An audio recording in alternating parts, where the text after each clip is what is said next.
Assalamualaikum warahmatullahi wabarakatuh. Semangat pagi sahabat pinner semuanya, bertemu kembali di channel Ubluk-Ubluk TV Info. Nah teman-teman ya, ketika Pi Browser dompet wallet itu bisa menggunakan barcode ya untuk melakukan transaksi, banyak sekali ya berseliweran, yaitu peer to peer di blockchain Block Explorer Pi. Dan itu terjadi di banyak negara teman-teman. Nah jadi semakin mudahnya untuk melakukan pertukaran ya, tidak harus memanggil pemilik dompet, dan kemudian dia bisa men-scan barcode ya di meja, di dinding dan lain sebagainya.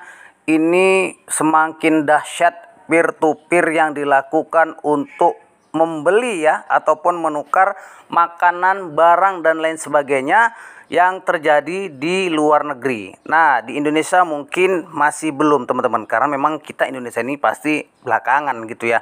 Nah, jadi teman-teman, dengan semakin mudahnya hal tersebut, maka ini menjadi sebuah pembahasan yang luar biasa ya. Apakah Pi Network itu ancaman atau ya pilihan mata uang digital masa depan? Nah, ini pasti juga ada dalam pikiran Anda semuanya. Ketika mudah untuk melakukan transaksi dengan menggunakan koin ya, dengan barcode, kita hanya memilih makan seperti ya kris ya.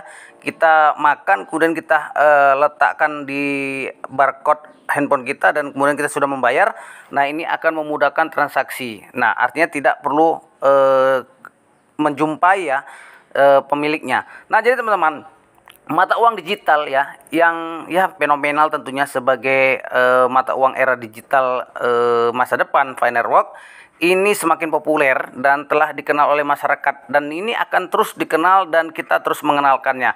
Dan kemudian inisiatif ini tidak hanya memanfaatkan teknologi blockchain, tetapi juga memiliki sejumlah implikasi yang patut dipertimbangkan dan hubungannya dengan mata uang konvensional. Kemudian teman-teman, dengan kejadian-kejadian tersebut, maka kita harus membahas apakah Pi Network ini, koin Pi ini menjadi ancaman atau memang menjadi mata uang ya konvensional yang kemudian kedepannya akan luar biasa digunakan dengan cara mudah. Nah, salah satu indikasi kuat mengenai potensi Pi Network adalah penerimaan Pi ya, Pi payment ya, Pi pembayaran yang semakin meluas. Nah, ini terjadi di banyak negara Asia dan kemudian terjadi di Nigeria ya. Dan misalnya ada di India. Nah, di India ini toko-tokonya sudah ada ya, kemudian dibayar dengan Pi. Kemudian hal serupa ada di Vietnam ya, dan kemudian Korea Selatan, kemudian juga ada di beberapa negara Eropa, Malaysia ya, dan Nigeria atau Afrika. Dengan toko-toko dan bisnis-bisnis yang mulai menggunakan pembayaran menggunakan Pi ya, mata uang ini menunjukkan ya tentunya relevansi yang luar biasa dalam ekosistem pembayaran global.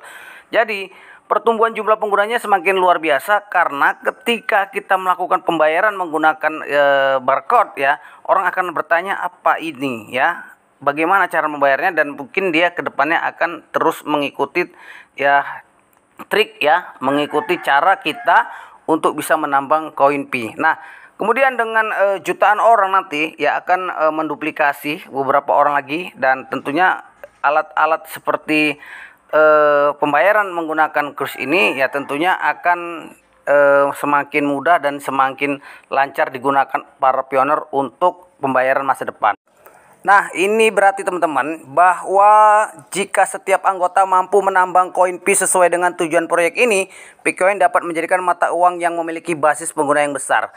Nah, kemudian pastinya akan ada masalah penetapan harga atau nilai Pi.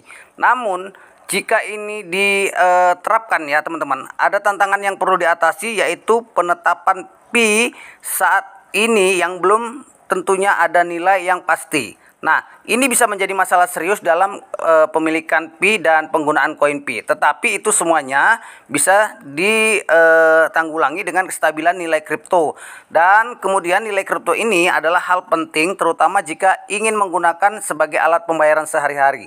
Ya, tentunya naik turun fluktuasi nilai yang besar dapat menghambat adopsi yang lebih luas. Nah, kemudian ada keamanan dan kepemilikan individual yang mana selalu diingatkan oleh core team agar menyimpan prasasti sandi. regulasi. Salah satu keunggulan kripto ya yang dilakukan saat ini termasuk Pi adalah kepemilikan sepenuhnya oleh individu tersebut yang tentunya asetnya dipegang sendiri. Hal ini memberikan tingkat kontrol yang lebih besar kepada pengguna atas aset digital mereka. Namun dengan kebebasan ini juga datang tanggung jawab yang besar, yaitu untuk ya menyimpan dengan pasti. Nah, kemudian ada tahap menuju open mainnet. Nah, tahap menuju open mainnet ini ya tentunya merupakan fase terakhir dalam proyek ini yang tentunya masih belum ada kejelasan ya.